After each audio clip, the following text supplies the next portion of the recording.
Hi everyone, I am Monica Kaushik and today I am super excited to share one of the milestones of my academic journey, how I qualified UGC NET exam. I have a background in English literature with an MA in English. I qualified my UGC NET exam in the June session 2024 जो कि paper leak होने की वजह से cancel हो गया था और एनटीए ने री एग्ज़ाम कंडक्ट करवाया अगस्त में, जिसे मैंने क्वालिफ़ाई किया। I have also qualified Chhattisgarh SET exam along with CTET and TET. In this video, I break down the process in a clear way. What are the study materials and books that I relied on? What are the resources and online platforms that worked for me? And what was my study plan? How I managed the time and revised everything. So I have made pointers so that I do not forget any point that I need to discuss today. Let's discuss about the UGC NET exam.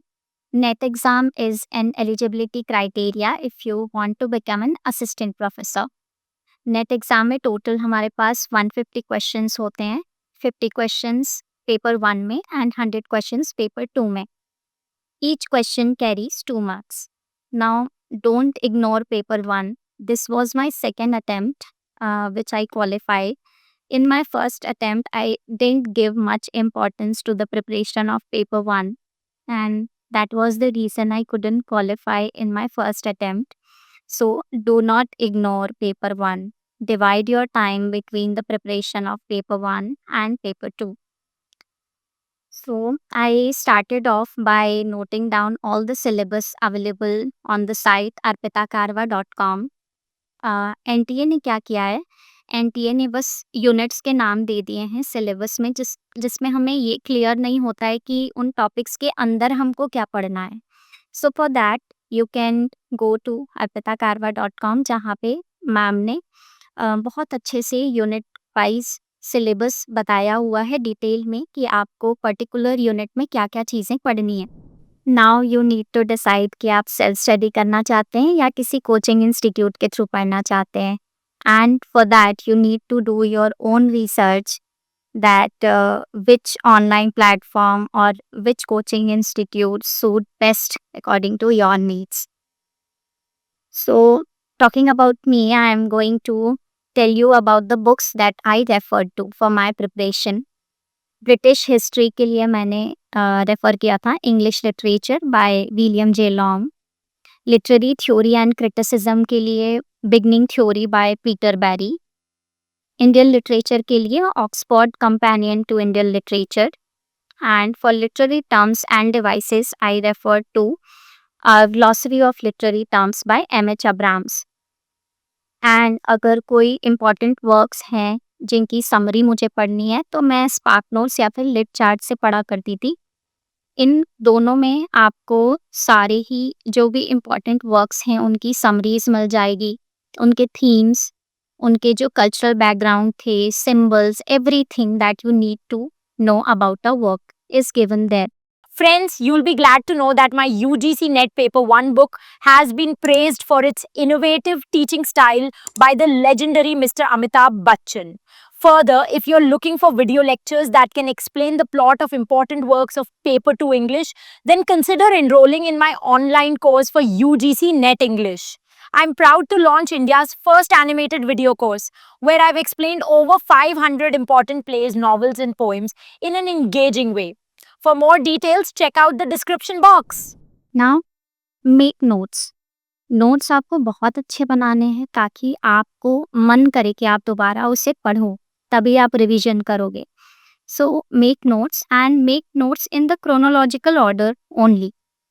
Start your preparation with the British history and make notes. उसी order में आप notes बनाते चलो ताकि आपको जब chronology based questions पूछे जाएंगे तो आपको याद रहेगा कि ये आपने पहले पढ़ा था तो ये पहले आएगा, ये आपने बाद में पढ़ा था तो ये बाद में आएगा. That would be more easy for you to attempt chronology based questions. तो मैंने नोट्स बनाए क्रोनोलॉजिकल ऑर्डर में एंड जो क्रोनोलॉजी बेस्ड क्वेश्चंस होते हैं उनके लिए मैंने सेपरेट नोट्स बनाया. Let me show you. जैसे ये प्री रोमांटिक एज है, तो मैंने इसमें जितने भी इम्पोर्टेंट राइटर्स हैं, उनकी लिस्ट बना ली और उनको भी मैंने क्रोनोलॉजिकल ऑर्डर में लिखा। ऐसे ही मैंने सारे एज का किया था। हर एज के जो भी इम्पोर्टेंट राइटर्स हैं, उनको मैंने क्रोनोलॉजिकल ऑर्डर में लिखा और फिर जो वो राइटर्स हैं, उनके वर्क्स को भी मैंने क्रोनोलॉजिकल ऑर्डर में लिखा, जिन भी राइटर से क्रोनोलॉजी बेस्ड क्वेश्चंस पूछे जाते हैं वो। So in that way it became more easy for me to remember the works in chronological order and आपको अगर क्रोनोलॉजी याद करने में डिफ़िकल्टी हो रही है तो यू कैन मेक निमोनिक्स। मैंने ऐसा ही किया था, मैंने निमोनिक्स बना लिया था। जो भी वर्क्स हैं जिनको मुझे सीक्वेंस में याद रखने की ज़रूरत थी, तो मैं क्या करती थी, मैं उसके निमोनिक्स बना लेती थी। तो उस तरीके से वो मुझे ईज़िली याद हो जाते थे। So I am a morning person, I used to wake up at 5 AM in the morning और मैं कोशिश किया करती थी कि जो मेरी 3 से 4 घंटे की पढ़ाई है वो मॉर्निंग में हो जाए।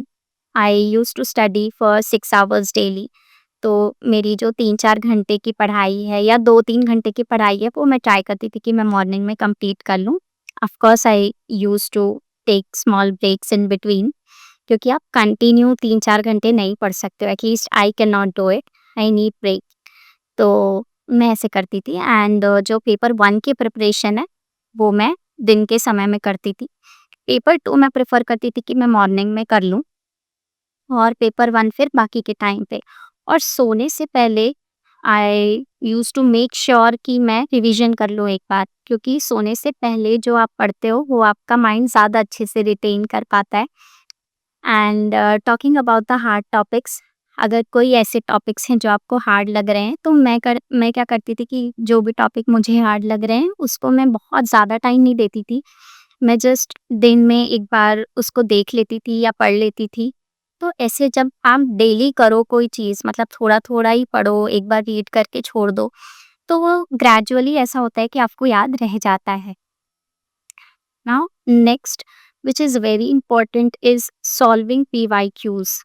मैं अ, बता नहीं सकती कि PYQs कितना ज़्यादा इम्पोर्टेंट है while preparing for any exam, because solving PYQs will give you an idea about the exam pattern, what are the high weightage topics, and मैं नोट कर लेती थी जो भी frequently asked questions हैं, important works, theory concepts and ये सारी चीज़ों को मैं नोट डाउन कर लेती थी।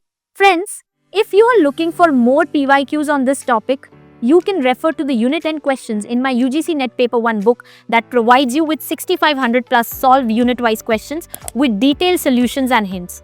But hey, what if you are looking for online mock tests that can help you practice questions in online exam format? If that's what you are looking for, you can join our newly updated online mock test series with a wide range of full-length tests available on the Arpita Karwa learning app. These tests perfectly replicate the UGC NET exam interface, providing you with a real-life exam experience. Plus, after each test, you'll receive a detailed performance report and see where you stand in the All India leaderboard. Now, set goals. Like what I used to do कि अगर मुझे दिन में 4 to 6 hours पढ़ना है, तो मैं goal set कर लेती थी। ज़रूरी नहीं है कि मैं हर दिन 6 आवर्स ही पढूँ।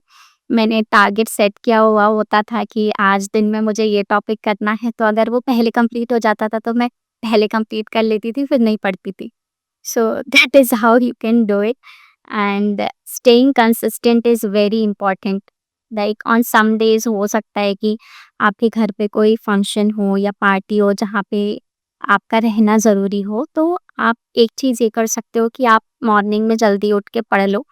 मैं ऐसे करती थी कि मैं सुबह उठ के पढ़ लेती थी, ताकि मैं हर दिन, मतलब एक कंसिस्टेंसी बनी रहे। क्योंकि अगर आप एक पूरा दिन पढ़ाई नहीं करोगे, तो हो सकता है कि नेक्स्ट डे आपको पढ़ने का मन ना करे या वो हमारा जो रिदम होता है वो ब्रेक हो जाता है। तो फॉर दैट रीज़न मैं ट्राई करती थी कि हर दिन मैं पढूँ। भले जो 4 टू 6 आवर्स की जो मेरी स्टडी टाइम है वो ना हो, तो भी 1 घंटे 2 घंटे जितना भी हो सके, मैं वो मॉर्निंग में कंप्लीट कर लूँ, ताकि दूसरे दिन जब मैं पढूँ तो मुझे ऐसा ना लगे कि एक ब्रेक आ गया है पढ़ाई में। Now what are the YouTube channels that I referred? Arpita Karwa ma'am का जो चैनल है वो Arpita Karwa, Sunaina Jethani, Kalyani Valak, limitless literature, these were very helpful for me while I was preparing for the NET exam. और फिर वो जो बताते थे वो मैं अपने नोट्स में ऐड कर लेती थी। अच्छा, वन थिंग, जो मैं नोट्स बनाती थी हर टॉपिक के बाद या फिर ऐसा बोलूँ कि हर यूनिट के बाद मैं कुछ पेजेस छोड़ देती थी, लाइक 2-4 पेजेस, कि इन केस कब मैं अगर कोई यूट्यूब चैनल पे पढ़ रही हूँ, विकिपीडिया से पढ़ रही हूँ या स्पार्क नोट्स, लिट चार्ट से कोई समरीज पढ़ रही हूँ, कैरेक्टर स्केच पढ़ रही हूँ, तो उसमें कुछ इम्पोर्टेंट पॉइंट्स हैं जो मैंने नोट्स में ऐड नहीं किए हैं, तो मैं वो उन खाली पेजेस में कर लेती थी add. Talking about the paper 1, मैंने तलवीर सर को फॉलो किया था, उनका यूट्यूब चैनल, वो आप कर सकते हैं, वो मेरे लिए बहुत हेल्पफुल था।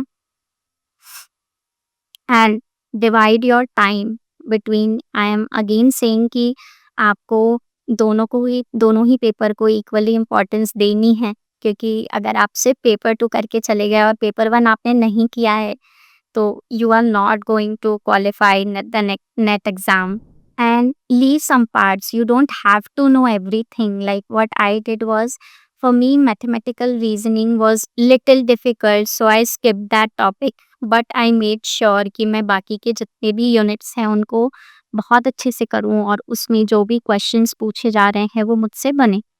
एंड ऑल्सो, अगर आपसे कोई चीज़ें छूट गई है, आपने प्रिपेयर नहीं किया है, it's fine. You don't have to attempt all the questions correct, right?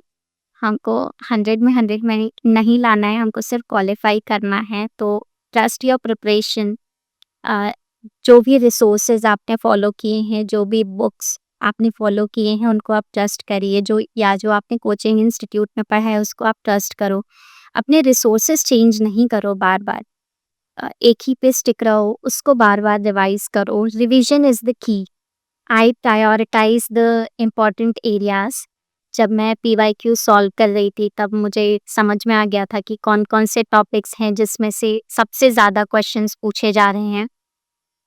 50 to 60% of the questions will be asked from British history, Indian literature, literary theory and criticism, and cultural studies.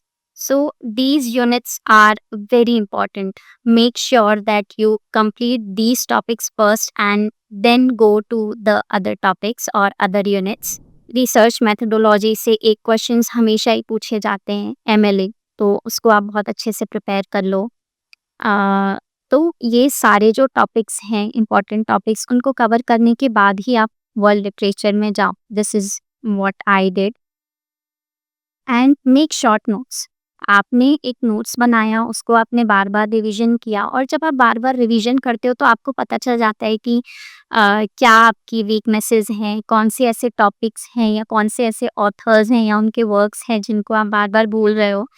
तो वो आप short notes में लिख दो, ताकि just before the exam आप उसको एक बार रिवीजन कर लो, और बार बार करोगे तो वैसे ही आपको वो याद रहने वाला है। नाउ, अगर मैं बोलूँ कि कौन सी ऐसी 3 चीज़ें हैं जो बहुत ज़्यादा ज़रूरी है नेट के प्रिपरेशन के लिए, if you want to qualify the exam, I would say revision, PYQs and staying consistent. I can not emphasise much के PYQs कितने ज़्यादा इम्पोर्टेंट हैं। आपको उससे एग्ज़ाम पैटर्न तो पता लगता ही है, plus they are your real guide to what really matters. So don't forget to solve all the PYQs. And also, if you want, like what I did was arpitakarwa.com पे सारे PYQs हैं, solved PYQs हैं जिनको मैंने पढ़ा था, और I think 5 to 10 years के PYQs मैंने सॉल्व किए थे। तो जितने भी टॉपिक्स, लाइक जो इम्पोर्टेंट एरियाज हैं उनको तो मैंने किया ही था, उसके अलावा जो भी मेरे टॉपिक्स थे जिनको मैंने डीपली स्टडी नहीं किया था उसको मैंने PYQs के थ्रू कवर किया।